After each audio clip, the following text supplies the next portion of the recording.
برای چی شما زبان توجیکی را آموختید؟ هر متد فایده‌های خودش را دارد. چگونه شما کلمه ها را زیاد میکنید؟ این یکی از کارهای دشوارترین است. آموختن گراماتیکا مهم است؟ نه. تا زمانی که دانشگاه را بود کردم من تماما گراماتیکا نمی‌آموختم. سطح زبانی انگلیسی در تاجیکستان روز تا روز زیاد می شود.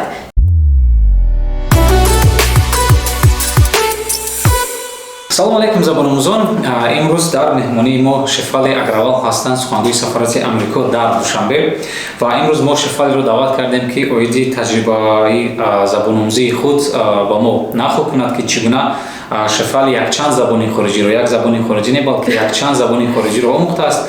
همان سوالهایی که شما اکثر وقت از من میپرسید، من امروز همه آن سوالهای شما رو از شفالی میپرسم که چگونه وی زبان آموخته است، چگونه کلمه ازیاد میکند و دیگر و دیگر. خلاصه این ویدیو رو تا آخر تماشا کنید و متد و تجربه‌ای که شفالی از آموختن یک چند زبانی خود گرفته است امروز برای شما نقل میکنه. سرآول خوش آمدید شفالی با کانال ما با زبان آموز که چگونه شما میدونید که همه در این کانال برای زبان آموزی اومدن و امروز ما می‌خواستیم از شما یک چند سوال پرسیم که اویدی تجربه زبان آموزی شما است. خوب، رحمت برای دعوت. و یکم سوال من شخصا با شما همین است که برای چی شما زبان توجیکی را آموختید؟ وقتی که شما میتوانستید که با همون زبان انگلیسی اومده در اینجا کار کنید، زیرا اکثریت توجیکان کوشش میکنند که زبان انگلیسی را آغاز کنند. خب، یکم باید بگم که من تا هنوز شاگردی زبان تاجیکی هستم. زبان تاجیکی من تو اینقدر خوب نیست، اما هر روز کوشش میکنم. و برای چی زبان تاجیکی رو آموختم؟ چون که من با سفارت برای کار نآمدم بلکه با تاجیکستان و در تاجیکستان البته تاجیکی زبان تاجیکستان هست. برای گفتگو با مردم تاجیکستان دانستن زبان تاجیکی بسیار مهم است و برای همین زبان تاجیکی آموختم. چطور شما زبان توجیکی رو می‌آموزید؟ هستن یگان متدی مخصوص یا اینکه شما از متدهای گوناگون استفاده می‌کنید؟ خب، و فکر من استفاده کردنی متدهای گوناگون بهتر است نسبت به استفاده کردنی تنها یک متد. چرا؟ چون که هر متد فایده‌های خودش را دارد. مثلا خواندن از کتاب‌ها، تماشا کردنی فیلم‌ها، گوش کردنی رادیو، البته تجربه مشق با آموزگار، مشق با هم‌صنف‌ها، همه این مهم هستند. هم azёd کردنی کلمه های نو، هم خواندن گراماتیکا، هر یکی از اینها اصولی مهم است برای azёd کردن یک زبان نو. معلوم شد که شما از یک متد مخصوص استفاده نمی‌کنید بلکه یک چند متد رو گوناگون استفاده می‌برید. زیرا چگونه که شما گفتید هر یک متدی که شما استفاده می‌برید یک قسم زبان رو برای شما وقوعت می‌کنه. بهترین چگونه شما کلمه ها را زیاد می‌کنید؟ خب، این سوال بسیار مهم است چون که برای با فکر من اکثریت شاگردان زبان نو این یکی از کارهای دشوارترین است. اما من کلمه های نو را чихل آموختم. در تلفنم یک اپ را استفاده کردم، فلش کاردز، و این کلمات از زبان تاجیکی رو نمیدارم. чихل میگیم فلش کاردز. فلش کاردز کارت ها. خوب، کارت ها. یک اپ را استفاده کردم و در یک طرف کلمه انگلیسی، در طرف دیگر کلمه تاجیکی و هر روز زیادتر از یک ساعت با کارت ها مشق میکنید. بهترین. یعنی این است یک متدی که شما با این واسطه کلمه های دلخواه زبانی که تاجیکی را از خود میکنید. هم خواندن مهم است و هم نوشتن، چون که وقتی که میخوانیم کلمه ها و معناهاشان رو از یاد میگیریم، اما وقتی که ما باید از خودمان نویسیم، ما باید این کلمه با طرز دیگر استفاده کنیم. ما باید فکرهای خودمان اظهار کنیم در کلمه های این زبانی نه و این هم مشقی بسیار مهم است. اکثریت از ما میپرسند و حالا هم یک بحثی کلان است آیدی این با فکر شما آموختن گراماتیکا مهم است یا اینکه نه، یا اینکه شخصی که نو زبان را می‌آموزد و چیکار کند؟ گراماتیکا آموزد یا اینکه نآموزد؟ این سوال بسیار دشوار است. چرا؟ چون که از یک طرف جوابی من ها است، از طرف دیگر نه. چرا؟ چون که گراماتیکا استخوانی یگان زبان است، یعنی که به گراماتیکا فهمیدن کسی دیگر چی میگوید ناامکان است، یعنی خیلی دشوار است. از طرف دیگر در گراماتیکا هر موضوع نامی مخصوص دارد.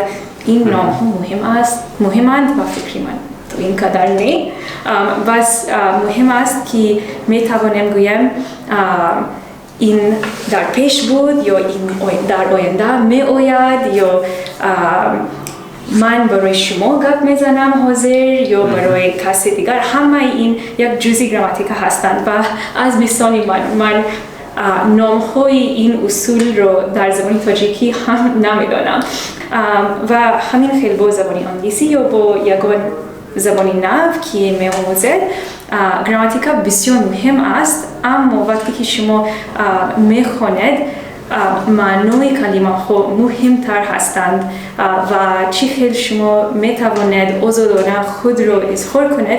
این مهمتر است از نام‌های دقیقی هر موضوع گراماتیکا. یعنی شما در نظر دارید که شخصی که فرض کردیم نو زبان رو می‌آموزد مهم نیست که همون قاعده های گراماتیکی همه آنها را اسکوت کند، بلکه گویم یک جمله ها رو فرض کردیم پورتر از یاد کند استفاده برد از یک شابلون معینی که برای اول گویم تا یک درجه گپ زدن خود رو معرفی کردن رو آموزد و بعد از اون میتواند با آموزش گراماتیک جدی‌تر بود. شخصا من تا زمانی که دانشگاه را بود کردم من تماما گراماتیکا نمی‌آموختم. من نمیدونستم که این کدام زبان است. اما گپ می‌زدم با اون زبان‌ها. معلم مثال یگان سوال می‌دادین که یگان جمله میگفت نویسید، من مثل همون می‌نویسم، همه گیم جابجا کردن کلمه ها رو همش رو می‌دونستم، اما نمی‌دونستم که این کدام زبان است. در کدام زبان؟ در زبان انگلیسی. در زبان انگلیسی. در تاجیکی می‌دونستید؟ در تاجیکی بله، در تاجیکی می‌دونستم. و بعد از اونی که معلم شدم و باید من باید بفهمم، بعد از اون من علاقه خوندم که این کدام زبان است، این کدام استراکچر است، این برای چی در اینجا میخدمت، برای چی دیگر جمع شد. بس باید یک چیز بگم که سیر است. اکثریتی آدمان که زبانی انگلیسی از زبانی مادری است، اکثریتی آنها قاعده های مخصوصی گراماتیکای انگلیسی را نمیدانند، چون که این طبقی برنامه آموزشی مکتب های امریکا تو این قدر مهم نیست، مثلا نام های استراکچر ها و دیگر. تشکر زیاد شفالی و چگونه که شما همچون سخنگوی سفارت و اکثریت نمایه‌ها و شهرهای تاجیکستان سفر کردید، سطح دانش زبان انگلیسی مردم تاجیک چگونه است؟ یعنی آنها میدونند زبان رو یا که شما مجبور میشید که با تاجیکی گپ زنید؟ هیچ مجبوری نیست. من دیدم که سطح زبانی انگلیسی در تاجیکستان روز تا روز زیاد می شود. چرا؟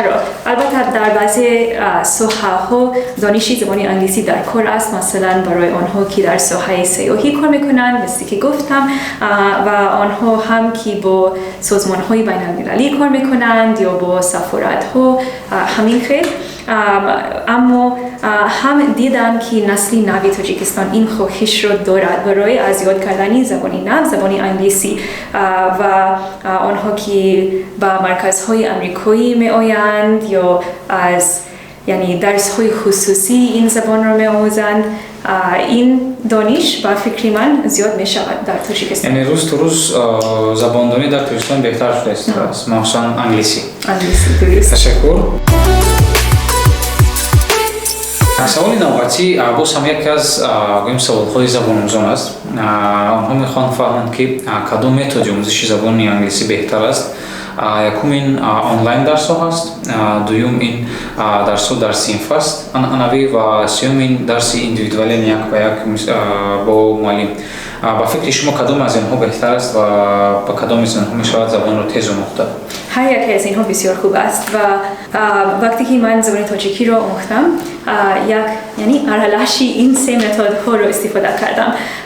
من زبان تاجیکی توسط یک سال در دوره پاندمی آموختم، برای همین مجبور شدم که این زبان توسط اینترنت از یاد گیرم. پس درس های فاصلوی رو داشتم با یک معلم که در کنار یعنی گوشه دیگری کشور بود و من در جای دیگر، اما این بسیار فایده آور بود و البته نتیجه این است که میتوانم با شما در زبان تاجیکی گپ زنم. اما این درس هم یعنی با یک شاگرد من و با معلم بود، برای همین امکانیتی مشق، امکانیتی صحبت بسیار بود. اما هم ارزش هست در درس ها با هم سنفانی دیگر، چون که شما میتوانید با آنها مشق کنید و این یک تجربه بسیار خوب هست، چون که آنها در همین سطح هستند، مثل که شما در این درس در همین سطح میخونید و بعد از درس میتوانید با آنها مشق کنید و این کمک آور است و هم با لذت است و فکری من. و سوالی آخرون شفالی با شما همین که اکثریت اودیتوری ما اکثریت هم نباشد، نیمی اودیتوری ما زبان آموزان شخصانی هستند که نو زبان رو می‌آموزند و مصلحت شما برای آنها چی است؟ یعنی آنها از چی میتوانند سر کنند؟ آنها فرض کردیم بسیارتر کلمه ازیاد کنند یا اینکه دیالوگ یا اینکه کتاب بسیارتر خوانند، یعنی مصلحت شما برای آنها چیست؟ خوب، برای آنها که زبانی نو رو می‌آموزند و از سطح اولین باید گویم که من معلم نیستم و این فکرهای خودم هستند، شخصی هست از تجربه. اما باور میکنم که آموختن دیالوگ خوب بسیار خوب است. چرا؟ چون که با دیالوگ ها میتوانیم با دیگران حرف زنیم، صحبت کنیم. این چیزی با لذت است. هم حس میکنم که من با این زبان بهتر میشوم، میتوانم با دیگران اطلاعات دارم. همه این بسیار خوب است و هم دیالوگ ها خشتی زبان هستند و با این خشت ها میتوانم خانه این دانش زبانی نو سازم. پس آن چیزها که شما ذکر کردید هم بسیار مهمند، اما این مصلحت میدهم که یکم دیالوگ ها بسیار خوبند. تشکر زیاد شفالی که وقتی خود را دریغ نداشته و کانال ما مدید و من باور دارم که از همه آن تجربه هایی که شما داشتید از آموختن زبان تاجیکی و عربی و اسپانی و دیگر زبان آموزان ما برای خود یک جواب، یک واریانتی خوب هم گرفتند. از شما به نهایت ممنونم. حتما زبان را آموزید و آن را تستر آموزید و برای تستر آموختن آن چگونه که شفالی گفتند هر روز زبان آموزید. تا درس‌های دیگر دوستان، بای.